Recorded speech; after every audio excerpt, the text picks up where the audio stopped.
It's time once again to slip into your camo, grab your bow, and join us out in the field for another episode of the Up North Journal, presented by PSE Archery. The Up North Journal crew is knocked and ready to rock for another exciting adventure. So let's step outside and hit the trail. This episode of the Up North Journal podcast is brought to you by PSE Archery, Carbon Express, Fourth Arrow Camera Arms, Wind Scent Hunting Sense, Killer Food Plots, Seeds, Supplements, and Attractants, Cabela's, Spot Shooters, Limb Walker Game Calls, Twisted Minds Bowstrings, Hunter's Blend Coffee, Antler Action, and Family Traditions Tree Stand. And don't forget you can catch us in syndication at 2 p.m. Eastern Time on goodtalkradio.com. Welcome back to another episode of the Up North Journal podcast, everybody. I'm host Mike Adams, sitting in the cabin on the fresh trip back from up north with Dan DeFaw. What's happening? Run down the road trying to loosen my load. And I tell you what, you took... Got 7 deer on my mind. Right, you did, but you were hanging tree stands, checking out trail cameras. Yeah, ran up north. Did a little work this weekend. Beautiful sunrises. Hanging out with a couple friends. Checked trail cams.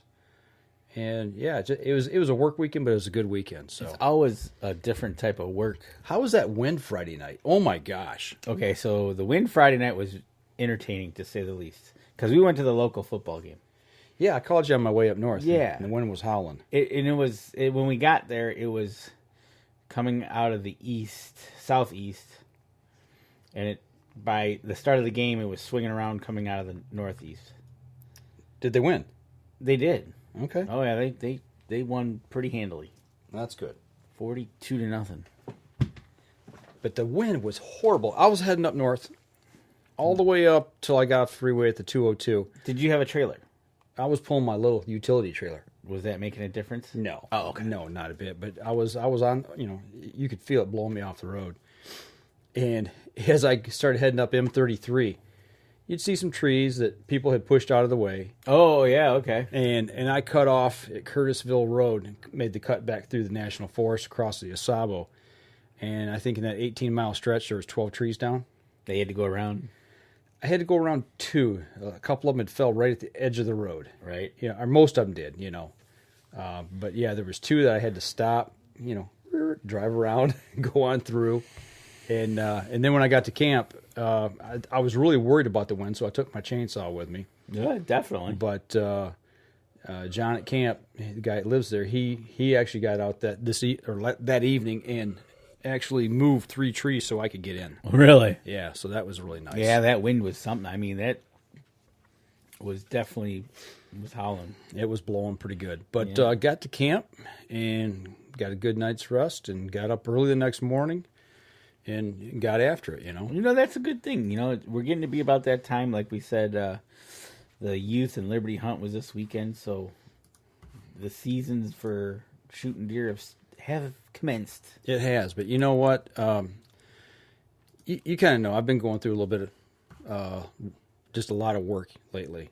A lot of early work. A lot of early work, not a lot of time off. So when I got to camp, first morning I woke up, this was what I woke up to.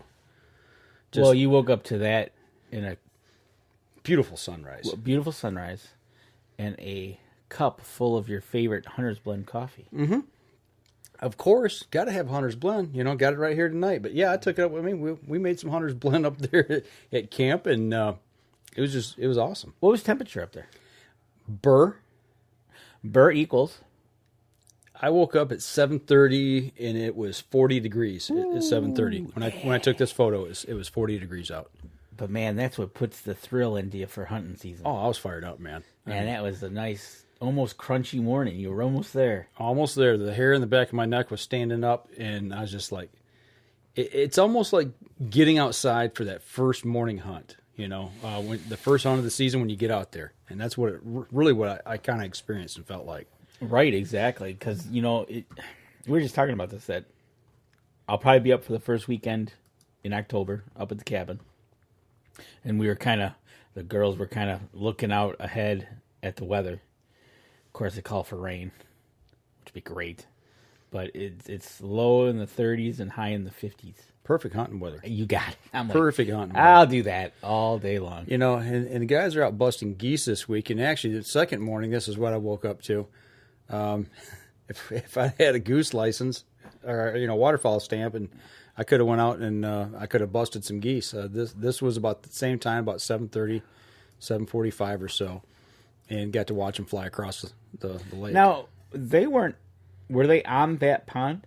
Yeah, actually. Oh, they were. They were at corner. They were at the far end, and they flew out, circled, and came right back across, and were headed over to the clover field, or our old clover field. I mean, you could have busted them, limited it out. Yeah, I took those right off the buck pole there. So, oh yeah, okay. Hey, Wayne Sitton's on. Yeah, food plots. Actually, our food plots actually have sprouted, and they are up.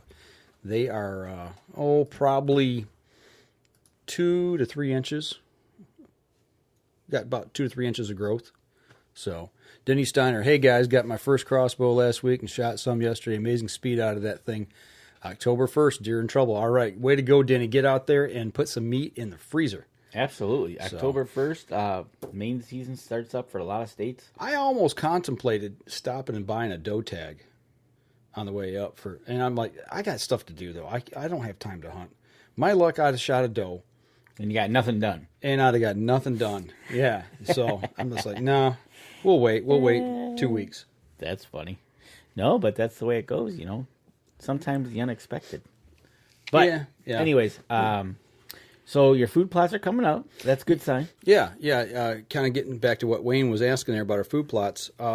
We planted them, I think, a week and a half ago, 2 weeks ago, and our wheat's up. Yeah, it's a good 2 inches, maybe 3 inches in a couple places. It's starting to really kick and take off. So good. It's got a but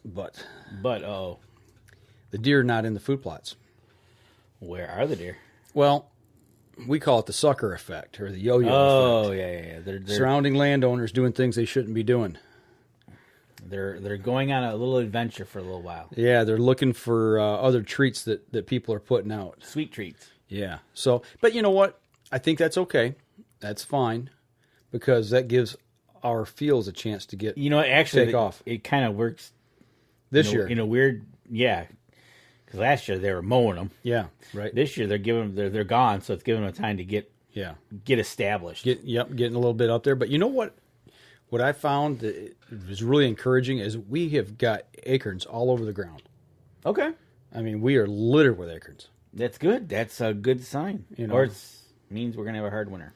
And the deer I did see on the property, that's kind of where they were. They were filtering through, Okay. They were in and around the oaks. That's good. That's they're chomping down the acorns and preparing for a couple of things coming up. Yep, absolutely. So breeding season and winter. It's all good, man. Yeah, absolutely. Adam Kimmer says, yeah, they were everywhere this morning.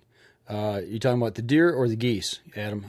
I don't know which one. We kind of jumped through there. I heard geese this morning and last night and Friday night at the game. Yeah. Speaking of the wind, I was watching some geese try to fly into the wind. It was a slow go, but they got to where they were going. Okay. But it was kind of funny. A lot of flapping and not a lot of mileage being put on. They were working for every feet they were getting. They're supposed to be carrying the mail with the wind. Yeah, well, so to speak, they were going against the wind, and it was pretty funny. But Wayne says white oaks are loaded this year. It will change in about 3 weeks. We're seeing that everywhere. That's good. Yeah, that's what I'm seeing was our white oaks are just loaded. I mean, I could bend down in any given tree, and I'd bend down and I could put 10 to 15 in my hand in a circle. No bigger than that. A pie plate. And you could put 10 to 15 acorns in your hand. Man, they got some good food then to wander through. Yeah, that was encouraging to see that on the ground. Give them a little something different. Hopefully hold them around a little. But Adam's talking about geese. Yeah, we were covered up with them up there, as you could tell by the photo. The geese are, especially now that they're should be cutting the fields, and they'll be heading out there, and they're all over the place. Yeah, we were averaging 100, 150 a night roosting on the water and in the fields. So now they don't stay there all year round. That's just a transition, right? Yeah. We've got some resident geese there, that nest there every year. But these are just coming in, when they're going from field to field in the area. They come back to they roost on the lake, and they'll spend some time in our fields, but mostly they're flying through, heading somewhere else. So. Right. But no, it was a good trip.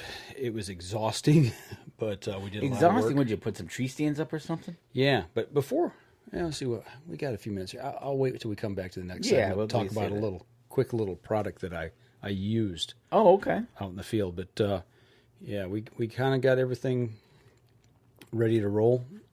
We got the quad out and loaded up the trailer and made our way through the woods. Started putting tree stands up. Time to do a little work in the field and getting those tree stands up. I left 4. I left 4 stands as is. Made sure they were trimmed, ratcheted back down, ready to go. And I moved one, and then I had that big one, that X stand, tree stand that I got, that double this year that we put up. And that's kind of the way we went with that. And then a buddy of ours, Dave, he had a double set family tradition stand that we put up. So we moved one, hung 2 big doubles, and man, 2 of them did a lot of trimming. I mean, just a ton. But I tell you what, let's step outside. Let's take our first break and come back. We'll kind of start rolling into that part of it. Yep, get into your work weekend. Yeah, absolutely. So we're going to step outside. We'll be right back after this. PSE Archery has reinvented the way you buy bows. From now on, you can make the most educated decision possible by basing your bow choice specifically on your shooting needs and goals. All you need to do is ask yourself, what kind of shooter am I? What do I want to achieve? PSE will help find the right category for you. So, what kind of shooter are you? Find out at psearchery.com. Killer Food Plots have been helping property owners for over 20 years create premier whitetail habitat. Whether replenishing your soil with their all-natural Organics Fusion pellets or planting a premier KFP food plot seed blend to help your deer rebuild their bodies through spring and summer while supplying the much-needed high energy during and after the rut, you can trust that Killer Food Plots family and their products will help your deer achieve their full potential.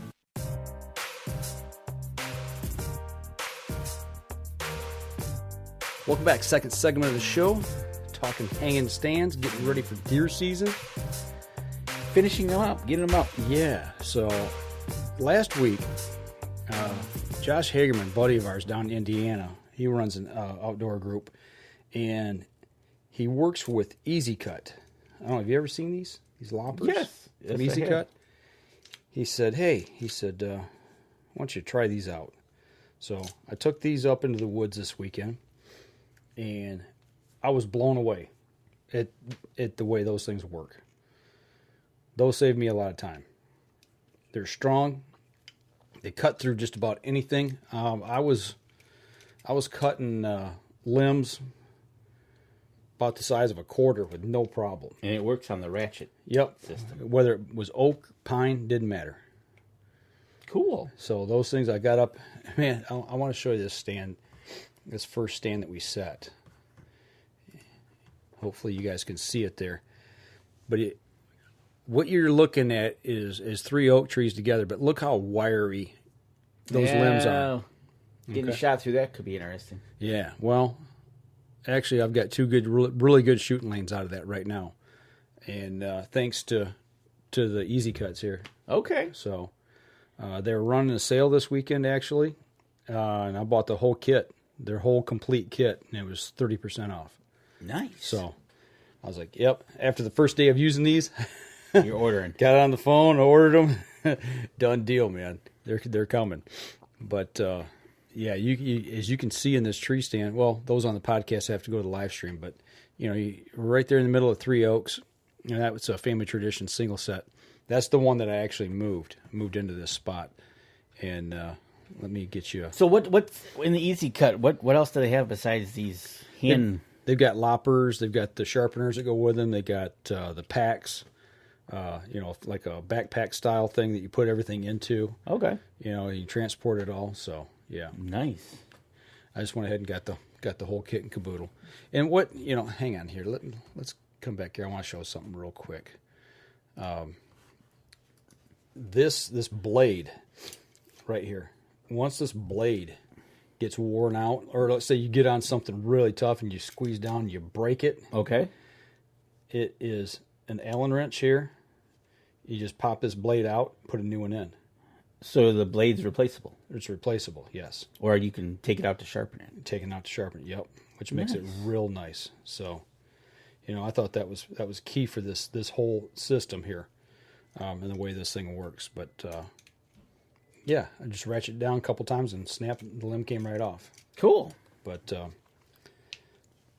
back to the tree stand here. So if this would be sitting up in the tree stand looking straight out, let me get this shot here. This is the end of my food plot. Opposite end. Remember the end you set in for muzzleloader season? Yep. This is the south end. Oh, okay. Yep. So we're getting a lot of deer activity coming from the right of this picture through a pine thicket. And I've actually got a shooting lane to the right as well. Okay. And then straight out in front. So you're going to ambush them as they come into the food plot. That's the idea. Yeah, absolutely. Because what they're doing, they're popping out from the cover in the left and they're popping out from the right-hand side behind me, like kind of quartering away from me on my right-hand side.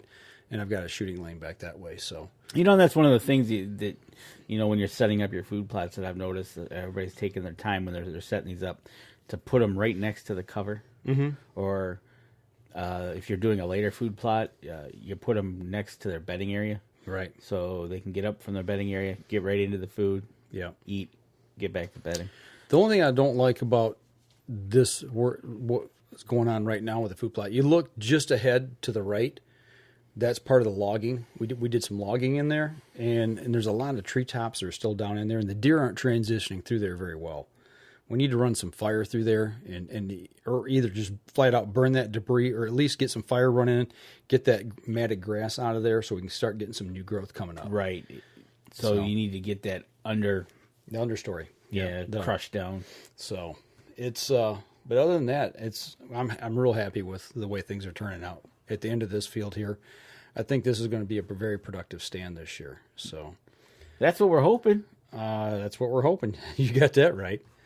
And then the big double that the X-Men, the X stand, X-stand. This is on a hillside. You can kind of see the lay of the land, how it runs, from the bottom left to the upper right, and that's on a hillside looking down into a ravine. And what we found is the deer are transitioning down through the middle of this ravine, and here, let me get you another photo here. Down through that thick stuff. Okay. They're moving from left to right. I mean, you can tell I'm pretty well up in the air from there. You're right on the edge of it, and that's about 35 yards to the edge of the pines. But you're 18 feet in the tree? Yeah, 18 foot Plus up. Yeah. You take the angle of the hill? Yeah. It's up there.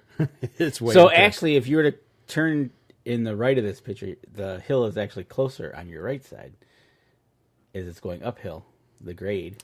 Yeah. This, if we go back to this other photo, I'm looking to my right.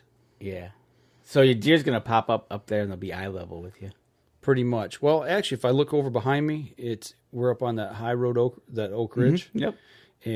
And I can actually see and shoot, like come rifle season, I can shoot back towards my big raised up platform stand. Yeah. This is just a whole different perspective of where the deer are right now. So now, do you think that's because of the logging project they've shifted, or do you think you have a reason as to why they've transitioned to these different spots? I just think with the activity on the property, the amount of activity and the way it's laid out, I just think they found this. They're hunkering down for cover. They're using this as a transition point from our neighbor onto our property. It's just a natural way for them to get through and not be seen. It's a nice thick transition, like a doorway.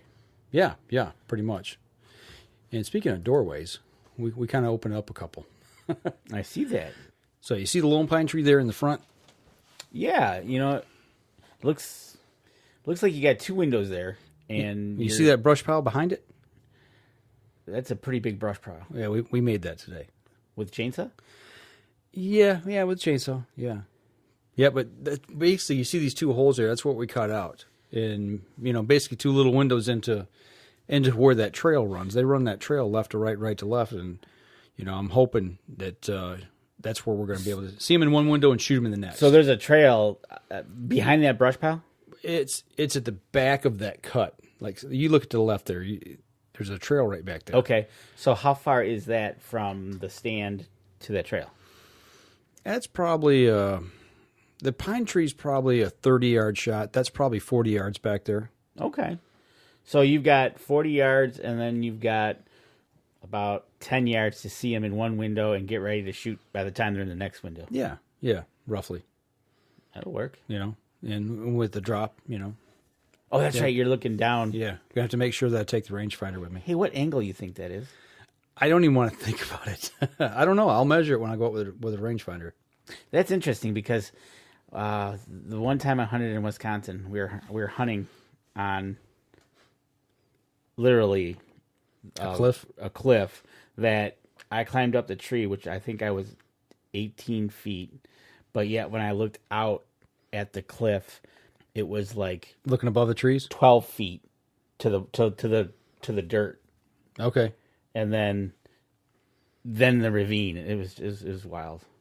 So, yeah, that's what we're hoping. So you got the one trail in there you're watching? There's multiple trails in there, and actually there's another trail that you can't see in the photo in the foreground down at the bottom, which is closer. Yeah, of this photo here. And I don't know for the guys that are here on the live stream, or I mean on the podcast, it's like, what are they talking about? I can't see it. But right. You're gonna have to go to the live stream to you're gonna have to go to the live stream. Check out the pictures, and you'll understand. But it looks like you were a busy little beaver with the chainsaw today. I wasn't. John was, but John was. I was in the tree stand. That's telling him where to cut. Yeah, pretty much. But then what we do, they fell all the trees. Then we got down, and then we made the pile. So I did help make that pile. Oh, okay. Yeah. So any really thick trees in there, or are those all just scrubby? Oh no, there were some that were 4-6 inches around. Really? Yeah. I mean, like I said, I thought he was building a house down there. Oh, you built a rabbit hutch. Yeah, accidentally. We talked about that. You built a rabbit hutch, and any small game that want to hide from... It's a great hiding spot. From coyotes or anything, they can go hide in there. And we actually thought deer might actually bed in behind that, in that thicket, because that's a good windbreak. So, right. That's that's a good one, too. So, you never know. Absolutely. So, you'll have to come up and check it out. I think I will. All right, I tell you what, we're running up here close to a break, so let's step outside and take our next break. We'll continue the conversation when we come back. We'll be right back after this. PSE Archery has always dominated the speed category. Now, the most revolutionary cam system ever to hit the market has perfected the shooting experience. Introducing PSE's Evolve Cam System, featuring extremely high let-off capabilities and the smoothest draw cycle in history. No other cam system has ever delivered this level of total comfort and total control. Experience PSE. Experience performance. Killer Food Plots have been helping property owners for over 20 years create premier whitetail habitat. Whether replenishing your soil with their all-natural Organics Fusion pellets or planting a premier KFP food plot seed blend to help your deer rebuild their bodies through spring and summer while supplying the much-needed high energy during and after the rut, you can trust that Killer Food Plots family and their products will help your deer achieve their full potential. Welcome back. Third segment of the show. Sitting here still talking about up north. Up north, yeah. I was at a wedding this weekend, but just the cool air and doing yard work today, cutting the lawn, and just the leaves falling and the change. You could look into the woods and you could see the change happening. The 7-point is still around. They saw him last night in the backyard, but it's coming. It is. That's the one thing I didn't see up north yet is a bunch of color change yet. I did see a few trees that were starting to turn, but not so much up there. Not very many. Okay. And the trees don't seem to be as stressed up there as they are down here. No, I doubt it. I think they got plenty of rain. Yeah, from basically probably Saginaw up. I don't think really there's a water issue. I know over in the UP we saw pictures of the flooding and everything, and I think they did some with that wind. I think came through too. They got some rain as well. So Yeah, I don't think anything above the southern half of the state sounds okay. Yeah, so probably still a couple weeks out before we see any really solid progression of leaf color changing yet. So, and actually the oak trees, I still seen quite a few acorns in the trees. Yeah, it's only well, I guess we consider it the end of September. Yeah, pretty much. Yep. So yeah, this should be got another week to go. Another month of really switching over, because I know like in the UP the colors will be coming in a couple weeks, and then it'll just work its way down the state. But yeah, I still got time. What's Tim Cias got to say over there? He says, thanks for the support, Danny Defoe. I'm planning on doing just that. See? So I'm his coach, man. All right. I'm there for support, buddy. Absolutely. You need a text of support, call me. Oh, you going to go down there? Give him some support down there? I said I'd text him. Text him all my support. Okay. If I have to Facebook him live support, I'll do that too. You're not going to head over to the Virginias? Well, no. Unless I can hunt. Hey, Tim, if you're still on there, how's the rain down that way? I know that rain, that hurricane pushed out of the Carolinas up into southern Virginia there. Did it ever get up your way? And quick shout out to everybody down there that's still dealing with water. I mean, I know there's still massive flooding down there. So. There is, and actually they showed a person, I think it was a school bus, but he was driving a school bus, and it was loaded with animal carriers. Really? That he was just, and then so you're about to be flooded, so you leave your dog on the front porch and take off. Maybe they couldn't take him with them. Oh, I know that just cheats me off. I know saw that. But there's certain situations where you're only allowed to take yourself. You can't take anything with you, even pets. I mean, I know that's bad, but I know it just cheats me off. But anyways, yes, everybody down there. Tim's back. Has not stopped all day, so he's getting the rain down there now. Man, you want to talk about a slow system, right? So not good at all. It's just one of those things, man. We get rain here, but not of that caliber. Yeah, right. Yeah, thank goodness. Right. So yeah, it's just one of those things. But been shooting your bow? Speaking of that, I shot today. Did you? Yes, I did. Okay. I pulled out the Ferocity. Gabby, because we're gonna go up the first weekend. Okay. For a long weekend, and Gabby and I, we're gonna go up there. Gonna try to get her first deer. We won't be able to shoot any does, so she's gonna be looking for a buck. I think she's just gonna have a regular license. So y'all don't run APRs up there, do you? You do if you buy a second license, the double, the combo. If you buy the combo, the combo, you're running APRs. If you buy a single, okay, and you're allowed one buck. Okay. So she will be with me, and we're gonna try to get her first buck, like Kelly got her first buck last year. Nice. Yeah. So she was out practicing this morning when I got back. So I grabbed the Ferocity, pulled it out, shot a couple times, and hit the target, and I'm good. And then I cut the grass. You're good to go. I'm good. Okay. Good to go. Completely missed the target the first shot, and seriously? Oh yeah, put it right over its back. Seriously? Yeah. How far were you shooting? 20 yards. What happened? Yeah. I was nervous. Of what? Nervous of hitting the target. So you scare me. So if a deer comes out there, it just needs to make you nervous. Yeah, well, no, I just gotta focus, put it where I want it. It'll go right where I want it. Okay, all right, so. Good enough. Hey, Jerry Lambert. Jerry Lambert joins us. Jason Pfister's asking if we're gonna do any indoor shooting. I'd like to. I wouldn't mind doing a couple indoors just to keep, especially after November.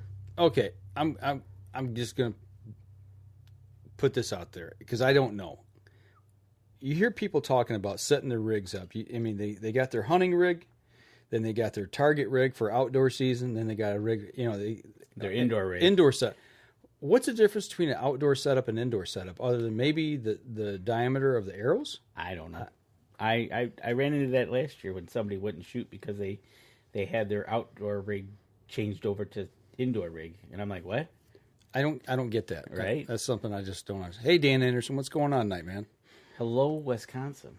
So, but had an interesting conversation. We talked about. Remember, we talked to Pat Durkin about the grouse in West Nile. Mm-hmm. Talked to my cousin who actually moved up to Houghton Lake, and now hunts every day. Nice. And we were talking about that a little bit. He was talking about how they, at last year, the year before, they saw 10, 20 flushes a day. Mm-hmm. Then last year, they went down to 0. Really? In our area, which is kind of odd. So we're kind of debating if it was that or it wasn't that, the West Nile thing.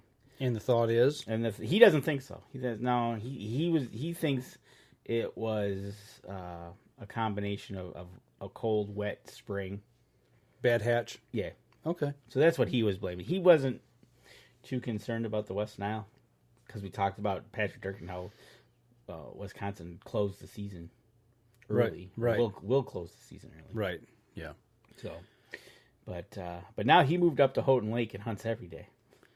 Well, some people, they're able to do that. He retired, and him and his wife, he gets on the gator in the morning and heads out somewhere, and then he was talking about seeing all these grouse on the road, and he's like, wow, "What are they doing?" Mm-hmm. Well, come to find out that there was oak stands in the roads he was crewing. The cars were going through and crushing the oaks. So the birds their birds were coming to eat the acorns. Right. Mm-hmm. So he's like, wow. So it's pretty good. But okay. Yeah.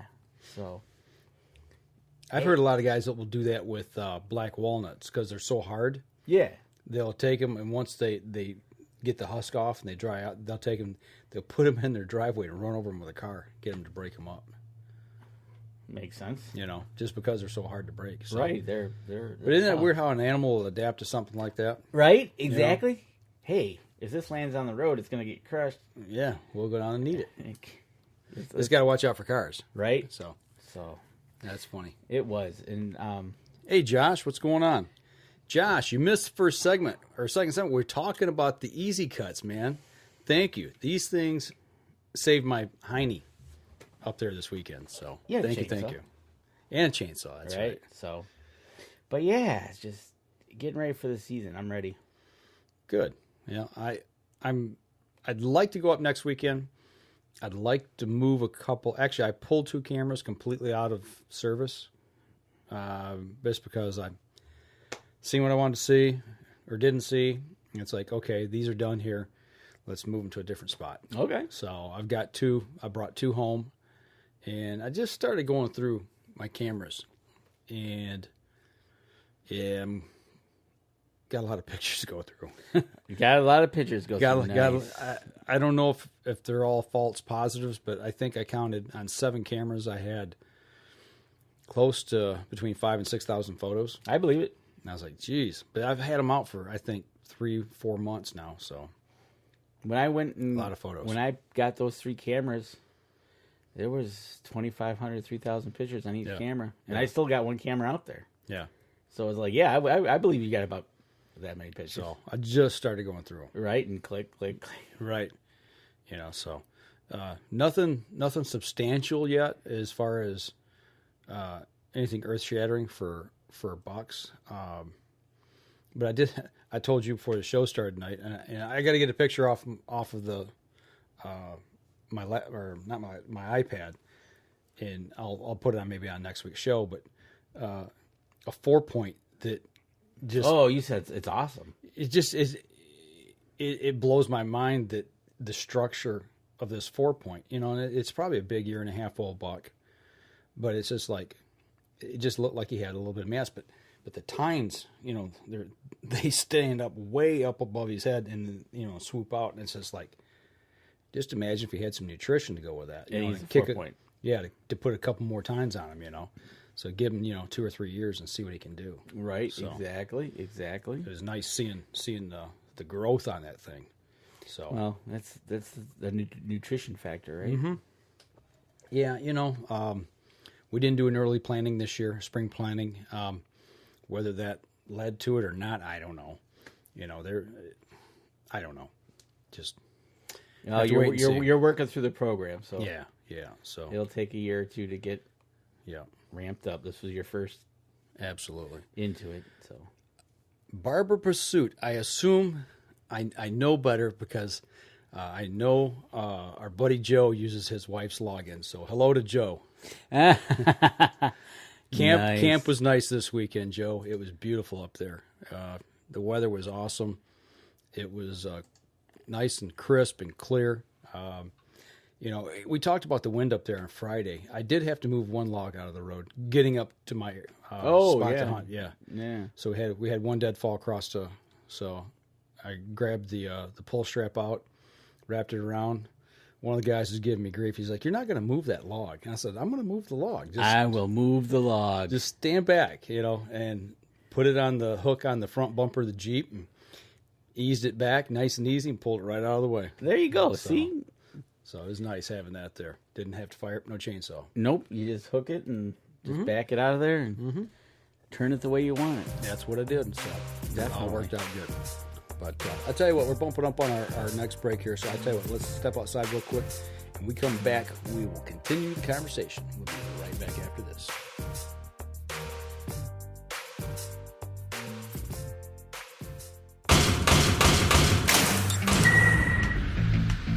Acceleration is part of PSE's DNA. PSE pioneered the speed movement. Now they've developed the vapor category to help you find the most powerful bows on the market to fit you. High speed equates to intense power and building the momentum you need to be successful. Are you a vapor shooter? Find out at psearchery.com. Killer Food Plots have been helping property owners for over 20 years create premier whitetail habitat. Whether replenishing your soil with their all-natural Organics Fusion pellets or planting a premier KFP food plot seed blend to help your deer rebuild their bodies through spring and summer while supplying the much-needed high energy during and after the rut, you can trust that Killer Food Plots family and their products will help your deer achieve their full potential. Welcome back. Last segment of the show.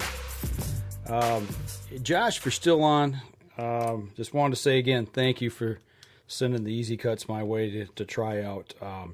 Just so you know, I did put an order in this weekend for another set of these and the loppers. I can see these being in the backpack. Oh yeah, when you go, gotta carry those in the backpack when you're going out setting tree stands up, even when you're hunting. Maybe you're doing a ground blind or something like that. Or if you're doing a quick, you're doing a quick walk and hey, I'm going to set up right here. Add some brush. Absolutely. But I see you got something called up here. I know you want to talk about this. I thought it was interesting. And it's from PSE. Yeah. And it was posted this week. PSE Archery. Right. Is it a new division? I'm still trying to find out. But it's now called PSE Rifles. So, did you go through the lineup and see what they had? I was looking through it, and go back to home here.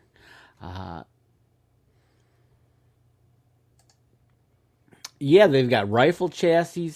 They've got what they're calling a rifle saddle. And it looks like they're calling a derail. That looks like a lower. That's a lower. What they're calling some kind of adapter. And a Arca Swiss clamp. What it looks like to me is they're building components for competition or precision rifles. It looks to me like, yes, you are absolutely correct. That's what I'm guessing, so. But I thought that was interesting that they were coming out and coming out with these chassis. like that chassis right there, that's got a pistol grip on it, but the stock has adjustments for the cheek weld and the length for the right, for the exactly. butt. It reminds me a lot of what we used to shoot back when I was shooting on the rifle team. Engineered for the Remington 700 short action. Okay, so it's specific for that's their venture into this. That's what it's built for. Yep, exactly. Okay. So then here they are. They're taking their knowledge of their engineering, and they're now expanding their market into the rifle area. Well, it only makes sense if you remember back when they had the TAC 15 hybrid crossbow. Right. You exactly. know, it was built to attach to a lower of an AR-15, and then they built one. They built the TAC 10, I think, which was all inclusive with the the whole stock mechanism. Right. Instead of just clipping onto a lower. Then they have what they're calling a saddle, which attaches to a tripod that you can basically saddle your rifle, clamp it in position, and it acts as your shooting rest. Kind of like a tripod or a bipod or a monopod. It's cross sticks you put them on to shoot with. So. Yep, and it's I thought that was kind of interesting. It came out this week that I saw. Yeah. Just them trying to expand their horizons into different. Well, I saw somebody.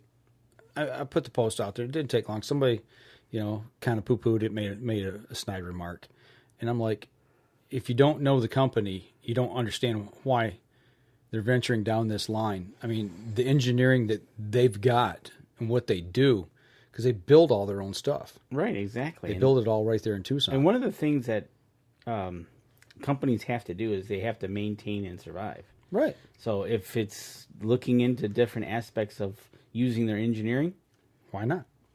Exactly. Why not? I don't blame them, So, and if Pete's behind it or somebody else is behind it, yeah. Hey, give them credit for venturing out. Yeah. I'm hoping. Well, actually, that won't be at ATA. That will be at SHOT Show. So no, well, actually, the saddle might. The saddle could be. The saddle be for a crossbow. You can use for a crossbow. Yeah, so we might see that there. Yeah, and if we do, we'll check it out. Yeah, absolutely. So, PSE Rifles. Yeah, go figure. Expanding their horizons. Right, exactly. So, but other than that, it just was a busy week. I was down at a conference learning about metal. Mm-hmm. It bends. That's good. Yeah, it was okay. So a couple of guys there. Obviously, we hunt and stuff, and we were looking at each other at lunch when we were having lunch, and he said, "You know what? You when you walk the floor, they've got the different vendors, and basically, this is my 4th year going to this thing, I think, and they're kind of all the same now, right?" And we looked at each other and said, we'd walk the floor if this was a hunting show, wouldn't we? Yep, absolutely. I said I'd be all over that floor, but right. And it just goes to show you they were getting ready, setting up for they're getting ready for their hunting and stuff, and got a story from one of the guys. It was really interesting. Maybe I can get him on to talk about this. It's a really interesting story, to say the least. I won't mention anything now, but okay, cool. It was OMG. Okay. Well, Friday I was at work and I had to run up to Midland to shoot a commercial. I won't mention the client or anything, but as I was driving up there, the salesman, our sales account executive, was going with me. It was his account. Oh, okay. So we're talking the way up. He's like, "Yeah, you're gonna love this guy when you meet him because he's a hunter too." And you hear that and you're like, "Okay, yeah, whatever." Right. And we got up there and introduced each other, and as we started talking, and he hunts pretty close, just up near Alpena. Oh, really? He just bought 3 years ago, bought some acreage up there, and him and his son hunt there, and we just got to start talking. He was talking a little bit about logging and losing some trees to just disease or something or dying. And we got to talking. I'm like, "Well, what kind of tree?" And he says spruce. And I said, "Well, it's probably the spruce budworm," because I said, "We got hit hard with it, and we're not that far from it." "Well, what's that?" So here we go. So as I'm shooting video for this commercial, we go down that road. Then we go down the logging road and talk about logging. Then we start talking about habitat. He starts asking me what we planted and what we've had success with, and So we started talking about that. And then by the time we got towards the end of the shoot, started talking about, shooting does, not shooting does. And he says, well, what's your philosophy? And I said, do you really want to know? So we went down that road, and I said, and I explained to him, talking about picking the right doe to shoot. And he's like, how, well, what does that all entail? And how do you know? So we went down that road. And then we started talking about food plots and the proximity of an old nanny doe with 2 young doe fawns, taking the best fawning cover, taking the food plot, kicking the young doe with the buck out to survive. And then I said, that doe has to go a lot further and leave her fawn by itself longer to get food, to make milk. I said, so really your younger does that have the worst fawning ground are more susceptible to predation. Their fawns are more susceptible to predation because they're away from them longer. And he's just like, wow. He's like, how do you know that? I said, you start learning little bits and pieces and listen to the right people when they start putting all these things together. So I had one of those educational moments while I'm working. Same thing. We talk about, here we are at work and we end up talking about hunting. Mm-hmm. Absolutely. So we talked all about lunch, about hunting. Right. It was hilarious. Makes your work day go by faster, too. It definitely made lunch go by too quick. Right. Because you want to keep talking. Yeah. It's like, all right, we got to get back. Yeah. So. But no, it's just this weekend, I don't think I got anything planned. Probably just to get ready to get going up because Monday's the 1st, right? Monday's the 1st, yes. A week, tonight's Sunday night, so a week from tomorrow is the opener here in Michigan of archery season. It's here. I mean, it's here, guys. Gals. I'm ready. So I hope my schedule should rotate back to a somewhat normal schedule. Normal. Even though we are doing some more training at work. But that should allow me some time to start getting stuff together, getting ready, and getting out and shooting my bow. That's easy for me to say. Yeah, easy for you to say, right? Shoot my bow some more. So. Right. You definitely need to keep up on the Hunter's Blend coffee. You're probably not drinking enough tonight. You're stuttering your words. Dude, I that's all I did was drink coffee up north. I mean, I had this cup full all day long. Yeah, and people got to remember, go to Hunter's Blend and use our code. Yeah, absolutely. Our promo code, the UNJ promo code, gets you extra 10% off your order. So when you get ready to check out, you go over and type in the promo code UNJ, all capitals, and it will save you 10% on your order. Yeah. HuntersBlendCoffee.com. Yep, on your online orders, get an extra 10%. Use the code. And they've also got their new dark roast, black powder. Good stuff. Absolutely, it actually is. I'm thoroughly surprised for being a dark roast how smooth it was. Absolutely. So yeah, I've been hitting the coffee hard all weekend. But I slept good. I didn't sleep long, but I felt refreshed. But yeah, we worked a lot. Good. Worked a lot. I can't wait to get back up there to the cabin. It's been too long for me. And the drive up, the wind was a little tedious, like I said. But when I pulled in through the gate at camp, it's just like all of a sudden 50 pounds was just lifted off my shoulders. And all was good until I pulled through the gate coming home. And then it's like, I got to go back to work tomorrow. Right. Here comes Monday. But Absolutely. Even when you're working in the woods, it's not, it's work, but it's not work. It's a fun work. Yeah. Because you're trying to achieve a goal, working towards something. So. And hopefully we'll have some good news sometime in October, November. I hope. All your hard work will pay off. I hope. And if we're still not seeing shooter bucks, then, it's game on with does, man. We're going to fill some freezers and start working, because we got to work on that as well. Right. It's not just about shooting a buck. Yep. So, got to start doing what your manager or management plan says. Yep. Try to follow the rules. Yep. What do they want to do? It'll be good to go. Got my scale up there to weigh them with. I got my jawbone extractor. Yeah, I took it. You don't have to worry. Good. You don't have to run anymore. And I got my harvest data book. All right. That's what they call it, harvest data. I say kill data. The kill book. The kill book, yes. So right, exactly. So all is well. Absolutely. Man, we've had a lot of people join here in the last 10 minutes, it looks like. I know. Carl Birchfield, Charles Penrod from Ohio, David White from Indiana, Matt Howard from Ohio, Will Miser, what's going on? I believe they're from PA. Matter of fact, and Diane Parker, a former coworker of mine, who's at Williams as well. And this Saturday starts the Ohio season, right? Last Saturday in September? The last Saturday in September. So to all of our Ohio hunters, archery hunters, good luck. Good luck to you next weekend when you get out. May your aim be true. There you go. And have an awesome sunrise as well. So it's always good to have a good sunrise. So anything else? Nope.